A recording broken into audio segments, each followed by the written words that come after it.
Welcome back to Views with Hughes, your agenda-free news. This is Jerome Hughes. Now, let's go ahead and get right into it. So, apparently there's a report from The Nation titled "The Rise and Fall of the Marvel Cinematic Universe really goes after head woke Kevin Feige." Says that Kevin Feige is also obsessed with controlling every part of the creative process that directors hardly get to direct their own movies. Instead, woke Kevin Feige is the one calling the shots and literally deciding how scenes should be filmed. Okay, so woke Kevin Feige's big change has been taking control away from the directors and writers, managing everything from corporate offices. Over the last 15 years, woke Kevin Feige has drained all the fun out of Marvel movies by focusing too much on making everything interconnected, maintaining continuity, as well as shuffling and hidden references. Now, this focus by Kevin Feige comes at the cost of letting filmmakers show their own unique styles and ideas. Now, originally, Kevin Feige was all about, giving directors the freedom they need to make their movies way back then. But back in 2008, Jon Favreau directed Iron Man, which really kicked off the MCU. And at that time, Kevin Feige was pretty laid back, letting Jon Favreau use improv and go with the spur of the moment creative instincts to fully realize his vision. Now, this freedom allowed Jon Favreau to create something special and set the stage for what the MCU would become. Now, however, as the MCU got bigger and more successful, that's when Kevin Feige and his ego seemed to grow too. Now, Kevin Feige came up with this grand plan to connect all the Marvel movies in one huge interconnected universe, where a vision where Kevin Feige had in his head, and Kevin Feige wanted everything to fit into his master plan, making the movies less about individual creativity and more about fitting into his bigger picture. Now, what are your thoughts on the fact that Kevin Feige wanted to control everything? Let me know your thoughts about that in the comments below. Also, be sure to smash like button, share, follow across social media, and be sure to subscribe to the channel. Now, Kevin Feige started to move away from hiring directors with strong opinions who might not go along with his big plan for the movies. Instead, Kevin Feige preferred directors who would follow his vision without causing conflicts, ensuring that, each film fit perfectly into the larger story he was trying to tell. Now, the report goes on to explain that Kevin Feige took control of the creative process, and directors, writers, and visual effects artists found themselves with less influence and decision-making power. But instead of collaborating and contributing their own ideas, they were more or less following Kevin Feige and his instructions. Now, their creative input wasn't really a part of the equation anymore, as Kevin Feige making most of the key decisions to make sure that everything aligned with his overall franchise or the vision for the franchise itself. Now, what's really interesting here is that how Edgar Wright, a young creative filmmaker with his own unique style, got involved with Ant-Man without realizing the strict rules Kevin Feige, the head of Marvel Studios, was set for him. Now, Wright has written a script for Ant-Man back in 2011, thinking he could bring his vision to life, but once he started working with Marvel, he found out about their way of doing things, known as what's called the Marvel Method.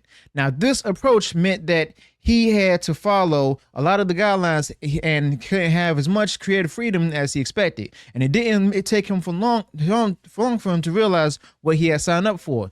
Now, he did lose his enthusiasm when he started getting notes, not only from Kevin Feige, but also from Joss Whedon, who was overseeing all the Avengers projects.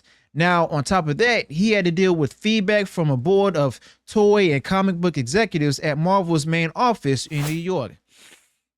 Now, at one point, Marvel had one of their in-house writers go over to write script, and the result left Wright horrified. A significant amount of the dialogue had been changed, and references to the broader Marvel Cinematic Universe had been added without his approval. Now, a week later, just as they were about to begin principal photography, Wright exited the film. He was replaced by Peyton Reed, who was best known for directing and cheerleader comedy Bring It On. Now, the report says that Marvel and woke Kevin Feige pretty much runs the show when it comes to their movies. And Marvel and Kevin Feige did hire directors who will follow their orders or the ones that they can easily push around. Now, this also lines up with what former executive of Marvel, Victoria Alonso, said back in March 2023, where it was reported that Victoria Alonso got angry at a Marvel director on set and told them they don't direct the movies, we direct the movies. And basically, Victoria Alonso meant that the directors they hire don't have the final say on how the movies look or feel, but Marvel and Kevin Feige does. but the report says that Marvel and Kevin Feige pretty much runs everything when it comes to their movies. And Marvel and Kevin Feige pick directors who will follow their orders, or those Marvel and Kevin Feige can easily push around and control. This lines up with what former Marvel executive Victoria Alonso said back in 2023, where, as I've stated before, where she got angry at the director. And it's crazy because of the fact that all of this confirms what we've been saying the whole time. All right. But the fact of the matter is that Marvel, like the former executive Victoria Alonso, as well as Kevin Feige, they make all the decisions where they decide the story, the look, and the overall feel of their movies, not the directors. So even though the directors are there to shoot the scenes, Marvel and Kevin Feige are the ones that's calling the shots, all the shots, and making the final decisions. And on top, to top it all off, we find out that, you know, since they're the ones who's making all the decisions, they're the ones that are responsible for the destruction of the MCU, turning it into the MCU. Okay. So basically, Kevin Feige is the one that fought for the flop of majority of the movies in the Marvel Phase 4 universe. Okay. As well as, you know, the start of Phase 5. Now, he's also slated to be at the release or the premiere of Deadpool and Wolverine. And the fact of the matter is, Kevin Feige, well, basically, he should have been in the hot seat a long time ago, okay?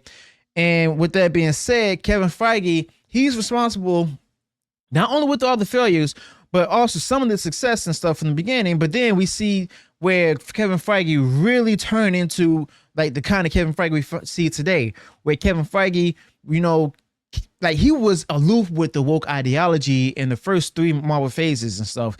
But when Marvel Phase 4 hit, that's when he started getting crazy with it. Okay. And he had limited power and stuff, especially with, you know, Ike Perlmutter in the picture at the time. But when Ike Perlmutter was gone, that's when he started getting full like control over everything, not only in title only, but basically in actions too. And the fact of the matter is that, you know, Ike Perlmutter still had like power, but it was limited power. And Kevin Feige is basically in a tough spot right now, where he's not banking on the success of Deadpool and Wolverine to help save the MCU, and nothing's going to really happen with, you know, Captain America: Brave New World, because it's basically getting slammed online with the trailer reviews and everything. And with that being said, I mean, Kevin Feige is in a bit of a tough spot right now as an executive, but at the same time, all of these things are his fault because of the fact that, you know, he's the one that planned all this. He's the one that controlled the directors, as I've just reported. And he's the one that's hiring all the directors that can easily be pushed around, that can easily be controlled, manipulated, so on and so forth.